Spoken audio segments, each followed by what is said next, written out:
Siapakah wanita-wanita yang dilaknat oleh Allah?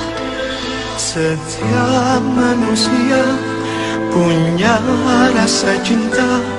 Wanita adalah makhluk mulia yang diciptakan oleh Allah Subhanahu wa Ta'ala. Karena itu, wanita memiliki sifat yang lembut serta penuh dengan kasih sayang. Dan bagi seorang wanita muslimah, wajib untuk menjaga segala perbuatannya demi mengharapkan rahmat dari Sang Pencipta.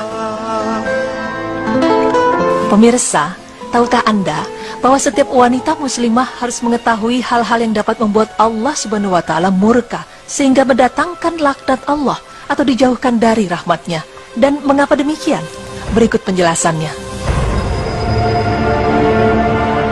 Apa yang diberikan Rasul kepada kalian, maka ambillah. Dan apa yang ia larang atas kalian, maka tinggalkanlah. Quran Surah Al-Hasyr ayat 7.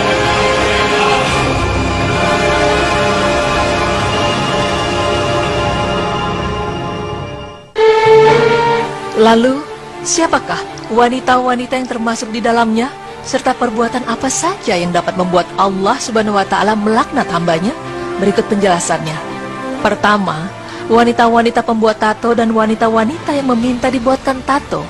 Imam Nawawi menjelaskan arti dari bertato yaitu menusukkan jarum atau alat tusuk yang lain di telapak atau pergelangan tangan, bibir dan anggota badan yang lain dari tubuh wanita sampai nantinya keluar darah. Tempat yang ditusuk jarum itu lalu dibubuhi cela atau serbuk yang lain, sampai kemudian kulit tersebut menghijau.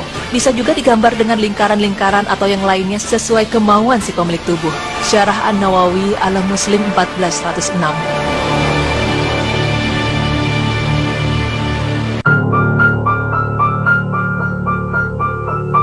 Dan pemirsa, diharamkan bagi seorang wanita untuk membuatkan tato pada tubuh orang lain dan juga bagi wanita yang meminta untuk dibubuhkan tato. Sebab kepada keduanya akan mendapatkan dosa dari apa yang diperbuatnya. Apabila masih mungkin untuk dihilangkan, maka wajib hukumnya untuk dihapus dan tidak boleh menunda-nunda untuk menghilangkannya. Namun jika tidak memungkinkan sehingga dapat menyebabkan terluka, maka hukumnya tidak wajib. Dan apabila tato itu tetap ada pada tubuhnya, maka ia tidak berdosa.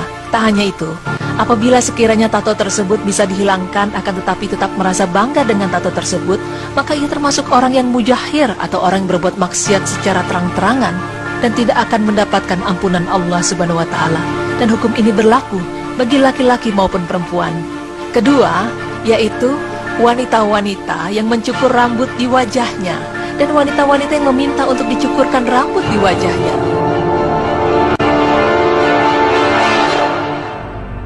Diharamkan bagi kedua pelaku tersebut, kecuali jika terdapat janggut atau kumis di wajah wanita, maka tidak diwajibkan untuk mencukurnya.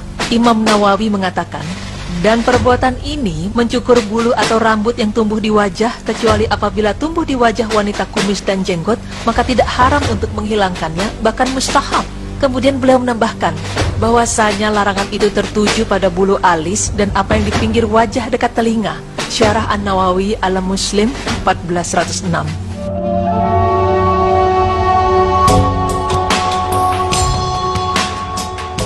Ketiga, wanita yang merenggangkan gigi demi kecantikan semata. Maksudnya di sini adalah menjauhkan jarak antara gigi atas dengan gigi bawah. Hal ini biasanya dilakukan oleh orang tua yang usianya sudah lanjut dengan tujuan agar tetap awet muda serta memperindah gigi. Sebab tonjolan yang lembut pada gigi hanya dimiliki oleh anak kecil, sedangkan pada wanita lanjut usia, tonjolan-tonjolan gigi itu akan mengeras, lalu dilembutkan dengan alat pelembut agar kelihatan indah dan lebih muda.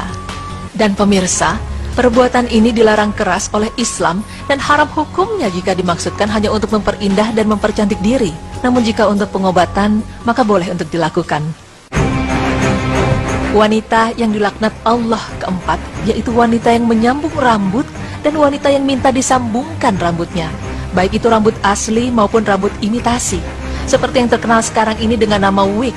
Dan bagi laki-laki lebih diharamkan lagi, meskipun itu profesinya ataupun ia minta disambungkan rambutnya. Mengenai hal ini diriwayatkan dari Aisyah, seorang perempuan Ansor telah kawin dan sesungguhnya dia sakit sehingga gugurlah rambutnya. Kemudian keluarganya bermaksud untuk menyambung rambutnya, tetapi sebelumnya mereka bertanya dulu kepada Rasulullah. Maka Rasulullah SAW menjawab, Allah melaknat perempuan yang menyambung rambut dan yang minta disambung rambutnya. Hadis riwayat Bukhari 5934. Wanita yang dilaknat Allah kelima, yaitu wanita yang menolak diajak bersetubuh oleh suaminya. Karena sesungguhnya sebaik-baik wanita adalah wanita yang taat kepada suaminya karena Allah Subhanahu wa Ta'ala. Selain itu, ia juga mengetahui kewajiban-kewajibannya sebagai istri dan menjaga hak-hak suami atas dirinya. Dan salah satu hak-hak suami atas diri istri adalah jima, yaitu bersetubuh, yang dapat merekatkan maupun merenggangkan hubungan suami istri.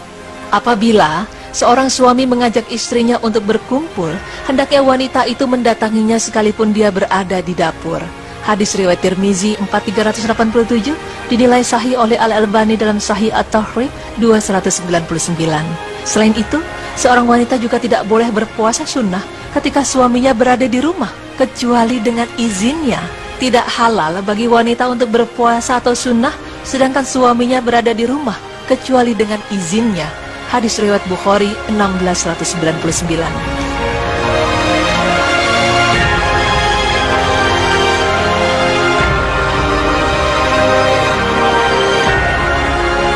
Dan pemirsa, apabila seorang istri dalam keadaan haid atau nifas atau sakit yang sekiranya membahayakan apabila bersetubuh, maka hal ini diperbolehkan atau berhak untuk menolaknya.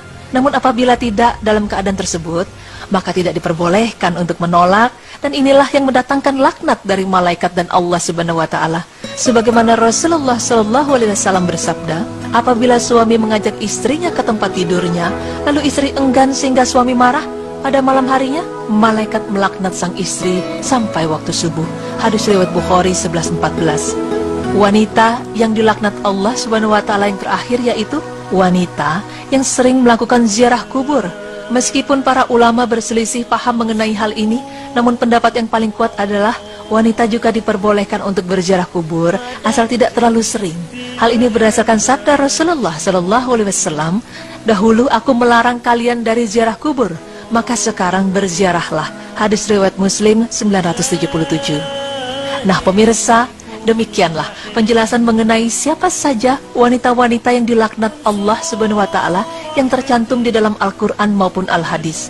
Semoga saja informasi ini menjadi teguran kecil bagi kita untuk menjauhi larangan Allah agar selalu dilimpahkan rahmat darinya. Amin ya Rabbal Alamin. Rasulullah, madah ku persembahkan untukmu.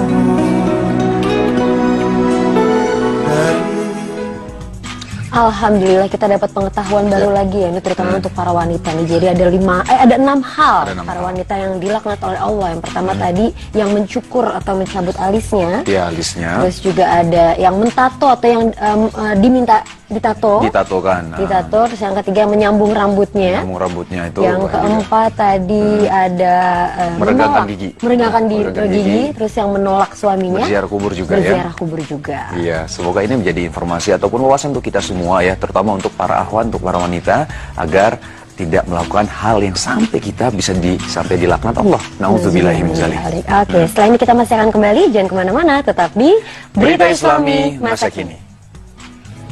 Allahu Akbar, la ilaha illallah. Allahu Akbar, la ilaha illallah. Alhamdulillah pemirsa, tidak terasa ya kita sudah di akhir acara nih, dan alhamdulillah hari ini kita juga mendapatkan wawasan dan ilmu dari Berita Islami Masa Kini ya. Dan Zizi, pemirsa, aku mau mengingatkan ya, untuk kalau misal pemirsa mau mengirimkan saran, kritik ataupun pertanyaan, bisa kirim ke Twitter kami, yaitu @beriman_ttv. Iya, dan insya Allah hari Senin kita ketemu lagi pemirsa. Jangan lupa saksikan terus Berita Islami Masa Kini hanya di Trans TV, milik kita bersama. Wassalamualaikum warahmatullahi wabarakatuh.